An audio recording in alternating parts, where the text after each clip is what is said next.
Hi friends, Nishad പടിഞ്ഞാറ്റുമുറയാണ്. ദേശീയപാത 66 വികസന പ്രവർത്തനങ്ങളുടെ പുതിയ വീഡിയോയിലേക്ക് നിങ്ങൾക്ക് ഏവർക്കും സ്വാഗതം. തൃശൂർ റീച്ചിലെ 4ാമത്തെ ബൈപ്പാസായ ചന്ദ്രാപ്പന്നി ബൈപ്പാസിന്റെ വിശേഷങ്ങളാണ് നമ്മളിന്ന് കാണാൻ പോകുന്നത്. അപ്പോൾ ആനവിഴിഞ്ഞി കഴിഞ്ഞിട്ട് ഇത് മുരിയാന്തോടാണ്. ആനവിഴിഞ്ഞിയിലാണ് തൃപ്രയാർ വലപ്പാട് ബൈപ്പാസ് വന്ന് അവസാനിച്ചത്. അപ്പം മുരിയാന്തോട് ഭാഗത്ത് ചെറുതായിട്ട് അലൈൻമെന്റ് ഒരു വ്യത്യാസമുണ്ട്. നിലവിലെ ദേശീയപാതയുടെ ഇടത് ഭാഗത്തു കൂടെയാണ് പുതിയ അലൈൻമെന്റ് കടന്നുപോയിരിക്കുന്നത്.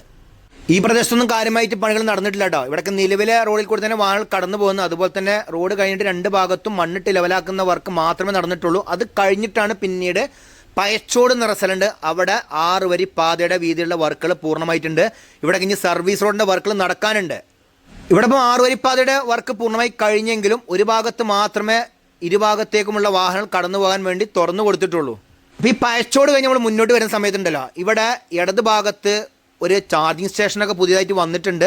പിന്നെ അത് കഴിഞ്ഞിട്ട് ഒരു ഫുഡ് കോർട്ട് ഉണ്ട് കേട്ടോ. അത് പഴയ ഫുഡ് കോർട്ട് തന്നെയാണ്, പക്ഷേ ഇനി ഇത് നല്ല അടിപൊളിയാവും. കാരണം വെച്ച് കഴിഞ്ഞാൽ ദേശീയപാത 66 ചേർന്നിട്ടാണ് ഇപ്പോൾ നിൽക്കുന്നത്. അപ്പോൾ സർവീസ് റോഡിൽ കൂടെ വന്നു കഴിഞ്ഞാൽ മാത്രമേ നിങ്ങൾക്ക് ഇവിടെയുള്ള ഫുഡ് കോർട്ടിൽ കയറാൻ സാധിക്കുകയുള്ളൂ. പിന്നീട് അടുത്ത ടൗൺ വരുന്നത് എടമുട്ടാണ്. എടമുട്ടം വരെയുള്ളതിൽ ഒരു ഭാഗത്ത് മാത്രമേ വർക്ക് നടന്നിട്ടുള്ളൂ. മറുഭാഗത്ത് സോയിൽ സബ്ഗ്രേഡ് ചെയ്ത് വരുന്നുള്ളൂ. പക്ഷേ രണ്ട് ഭാഗത്തുമുള്ള സർവീസ് റോഡിൻ്റെ പണികൾ പൂർത്തിയായിട്ടുണ്ട്. ഈ എടമുട്ടം എന്ന് പറഞ്ഞു കഴിഞ്ഞാൽ അത്യാവശ്യം നല്ല തിരക്കുള്ളൊരു 4 കൂടിയ ജംഗ്ഷനാണ്. അപ്പോൾ ഇവിടെ അണ്ടർപാസ് വേണമെന്നൊക്കെ പറഞ്ഞിരുന്നു, പക്ഷേ അതിൻ്റെ തീരുമാനങ്ങളൊന്നും ആയിട്ടില്ല. ഇവിടെ 6 വരി പാതയുടെ വർക്കും കൊണ്ട് മുന്നോട്ട് പോയിക്കൊണ്ടിരിക്കുകയാണ് ശിവാലയ കൺസ്ട്രക്ഷൻ. ഈ ജംഗ്ഷനിൽ കാര്യമായിട്ട് വർക്ക് നടന്നു. ഇവിടെ വൈഡനിങ് പൂർത്തീകരിച്ചിട്ടുണ്ട്. പക്ഷേ അത് ജംഗ്ഷൻ കഴിഞ്ഞിട്ടുള്ള നിലവിലെ റോഡിൻ്റെ ഇടത് ഭാഗത്ത് മണ്ണിട്ടുയർത്തിയിട്ടുള്ള പ്രവർത്തനങ്ങൾ പുരോഗമിച്ചുകൊണ്ടിരിക്കുകയാണ്. ഇവിടെ ഇപ്പോൾ നിലവിലെ റോഡിൻ്റെ ഇടത് ഭാഗത്ത് മണ്ണിട്ടുയർത്തിയിട്ട് ഡബ്ല്യുഎമ്മിൻ്റെ വർക്ക് നടന്നുകൊണ്ടിരിക്കുക കേട്ടോ. ഡ്രൈനേജിൻ്റെ വർക്കും പൂർത്തീകരിച്ചിട്ടുണ്ട്. ഇടതുഭാഗത്ത് സർവീസ് റോഡും വരുന്നുണ്ട്. പക്ഷേ ഇവിടെ ഒരു സ്കൂളുണ്ട്. സ്കൂളിൻ്റെ അവിടെ ഒരു തീരുമാനമായിട്ടില്ല തോന്നുന്നുണ്ട്. ഇപ്പോഴും അത് അതേമാതിരി നിൽക്കുകയാണ്. ഇവിടെ വൈഡനിങ് ആയിട്ടുമില്ല. പിന്നീട് ഇത് കഴിഞ്ഞിട്ടാണ് വലതുഭാഗത്ത് മണ്ണിട്ടുയർത്തിയിട്ടാണ് പിന്നീട് റോഡ് കടന്നു പോകുന്നത്. പാലപ്പെട്ടി നിന്നാണ് ചന്ദ്രാപ്പിന്നി ബൈപ്പാസ് തുടങ്ങുന്നത്. ചന്ദ്രാപ്പിന്നി ബൈപ്പാസ് തുടങ്ങുന്ന സ്ഥലത്ത് ഒരു അണ്ടർപാസ് വന്നിട്ടുണ്ട്. അപ്പം നിലവിലെ ദേശീയപാതയുടെ വലത് ഭാഗത്താട്ടോ വർക്കുകൾ പുരോഗമിച്ചുകൊണ്ടിരിക്കുന്നത്. അപ്പോൾ ഇവിടെ ഒരു വളവാണ് പാലപ്പെട്ടി ഭാഗത്ത്. അപ്പോൾ ഇനി അണ്ടർപാസിൻ്റെ അടിയിൽ കൂടെ ആയിരിക്കും വാഹനങ്ങൾ പിന്നീട് ചന്ദ്രാപ്പിന്നി ടൗണിലേക്ക് കടന്നു പോവുക. മലപ്പുറം ജില്ലയിലും ഒരു പാലപ്പെട്ടി ഉണ്ട് കേട്ടോ. ഇവിടെ മണ്ണിട്ടുയർത്തിയ ഭാഗത്തിനോട് ചേർന്നിട്ടുള്ള സർവീസ് റോഡിൻ്റെ പണികൾ ഏകദേശം പൂർത്തിയായിക്കൊണ്ടിരിക്കുകയാണ്. ഡ്രൈനേജിൻ്റെ വർക്കും കഴിഞ്ഞിരിക്കുന്നു. ഇപ്പോൾ ഒരു ഭാഗത്ത് മാത്രമേ മണ്ണിട്ടുയർത്തി വന്നിട്ടുള്ളൂ. നിങ്ങൾക്ക് കണ്ടാൽ തന്നെ മനസ്സിലാവും. ഇവിടെ ഇനി വർക്ക് നടക്കാനുണ്ട്. അണ്ടർപാസിൻ്റെ മറുഭാഗത്ത് മണ്ണിട്ടുയർത്തുന്ന പ്രവർത്തനങ്ങളൊന്നും നടന്നിട്ടില്ല. അവിടെ ഡ്രൈനേജിൻ്റെ വർക്ക് മാത്രമേ നടന്നിട്ടുള്ളൂ. അതുപോലെ തന്നെ ഒരു ഭാഗത്തുള്ള പീർ ക്യാപ്പിൻ്റെ മുകൾ ഭാഗത്ത് മാത്രമേ കാസ്റ്റിംഗ് കംപ്ലീറ്റ് ആയിട്ടുള്ളൂ. മറുഭാഗത്ത് ഷട്ടറിങ് നടന്നുകൊണ്ടിരിക്കുകയാണ്.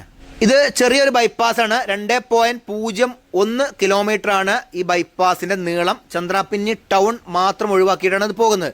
പാലപ്പെട്ടിയിൽ നിന്നും തുടങ്ങിയിട്ട് പിന്നീട് ഇത് അവസാനിക്കേണ്ടത് എവിടെയെന്ന് വെച്ച് കഴിഞ്ഞാൽ ഹൈസ്കൂൾ റോഡുണ്ട്, അവിടെ വന്നിട്ടാണ് ഇത് അവസാനിക്കുക. അപ്പം പാലപ്പെട്ടിയിൽ തുടങ്ങുന്ന സ്ഥലത്തും ഒരു അണ്ടർപാസ് ഉണ്ട്, അവസാനിക്കുന്ന സ്ഥലത്തും ഒരു അണ്ടർപാസ് ഉണ്ട്.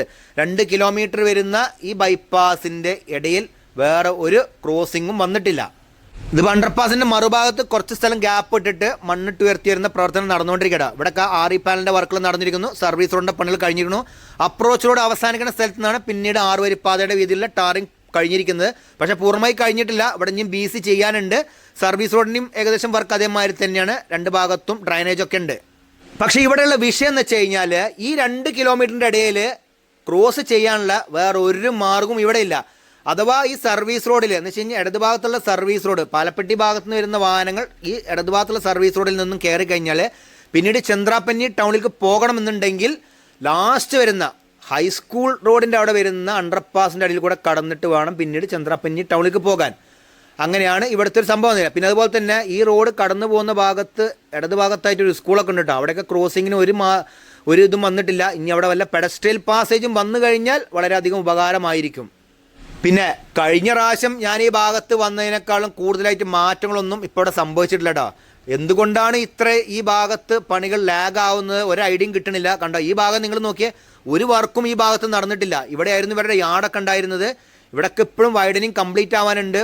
കാര്യമായിട്ടൊരു പ്രവർത്തനങ്ങളും ഇവിടെ നടന്നിട്ടില്ല. നിങ്ങൾക്ക് കണ്ടാൽ തന്നെ മനസ്സിലാവും. റോഡിന് കുറുകെയുള്ള കൾവറിൻ്റെ പണികൾ ഒരു സ്ഥലത്ത് കുറച്ച് നടന്നിട്ടുണ്ട്. ഇവിടെ കണ്ട പുല്ലൊക്കെ പിടിച്ച് കിടക്കുന്നത്. അപ്പം കുറേ കാലമായിട്ട് മാസങ്ങളായിട്ട് ഈ ഭാഗത്ത് ഒന്നും നടക്കാതെ കിടക്കുകയാണ്. ഇത് എല്ലാവരും ചോദിക്കുന്ന ഒരു ചോദ്യമാണ്, എന്നാണ് ഈ ബൈപ്പാസിൻ്റെ പണികളൊക്കെ പൂർത്തീകരിക്കുക എന്നുള്ളത്. ശിവാലയ കൺസ്ട്രക്ഷൻ 2024 തുടക്കത്തിൽ വളരെ വേഗതയായിരുന്നു വർക്കുകൾ കൊണ്ടുവരുന്നുണ്ട്. അണ്ടർപാസിന്റെ പണികളൊക്കെ വേഗം പൂർത്തീകരിച്ചു, പല സ്ഥലത്തും ടാറിംഗ് പ്രവർത്തനങ്ങൾ കഴിഞ്ഞു. പക്ഷെ ബൈപ്പാസിന്റെ കാര്യത്തിൽ മാത്രം കുറച്ചൊന്ന് സ്ലോ ആയിട്ടുണ്ട്. കണ്ട് ഇവിടെ ഇടത് ഭാഗത്ത് കാണുന്ന ഒരു സ്കൂളാണ്. ആ സ്കൂളിൻ്റെ അവിടെ ക്രോസിങ്ങിനായിട്ട് കാര്യമായിട്ട് ഒന്നുമില്ല. ഇവിടെ ആയിരിക്കും ചിലപ്പോൾ പെഡസ്ട്രൽ പാസേജ് വന്നാൽ ഈ കുട്ടികൾക്ക് ഉപകാരമാവും, ഇല്ലെങ്കിൽ പിന്നീട് ഈ ഭാഗത്തുള്ള വാഹനങ്ങൾ നേരെ ഈ അണ്ടർപാസിൻ്റെ അവിടെ പോയിട്ട് ഇതിൻ്റെ ബാക്ക് സൈഡ് കൂടെ റോഡ് ഉണ്ട് കേട്ടോ, അതിൽ കൂടെ കടന്നു വരേണ്ടി വരും കുട്ടികൾക്ക് നടന്നിട്ടൊക്കെ. റോഡിന് കുറുകെയുള്ള കൾവറിൻ്റെ നിർമ്മാണങ്ങൾ കഴിഞ്ഞിരിക്കും. പിന്നീട് ഇവിടെ നിന്നാണ് അണ്ടർപാസിന് വേണ്ടിയിട്ടുള്ള അപ്രോച്ചോട് സ്റ്റാർട്ട് ചെയ്യണം. അവിടെ കുറച്ചൊന്ന് മണ്ണിട്ട് ഉയർത്തി വന്നിട്ടുണ്ട്. ഒരു ഭാഗത്ത് സർവീസ് റോഡിൻ്റെ പണികളൊക്കെ ചെറിയ തോതിൽ ആരംഭിച്ചിട്ടുണ്ടെങ്കിലും പൂർത്തീകരിച്ചിട്ടൊന്നുമില്ല. അപ്പോൾ ഇതാണ് ഹൈസ്കൂൾ റോഡിൻ്റെ അവിടെ വന്ന അണ്ടർപാസ് കേട്ടോ. അപ്പോൾ ഈ 2 അണ്ടർപാസുകൾ മാത്രമേ ചന്ദ്രാപിന്നി ബൈപ്പാസിലുള്ളൂ. ഒന്ന് ബൈപ്പാസ് തുടങ്ങുന്ന സ്ഥലത്തും പിന്നീട് അവസാനിക്കുന്ന സ്ഥലത്തും. ഇവിടെ അണ്ടർപാസിൻ്റെ മുകൾ ഭാഗത്ത് പൂർണ്ണമായി കാസ്റ്റിംഗ് കഴിഞ്ഞിട്ടുണ്ട്. ഡിവൈഡറിനും ക്രാഷ് ബാറിനും വേണ്ടിയുള്ള സ്റ്റീൽ ബൈൻഡിങ്ങിന് വർക്കാണ് ഇനി നടക്കാനുള്ളത്.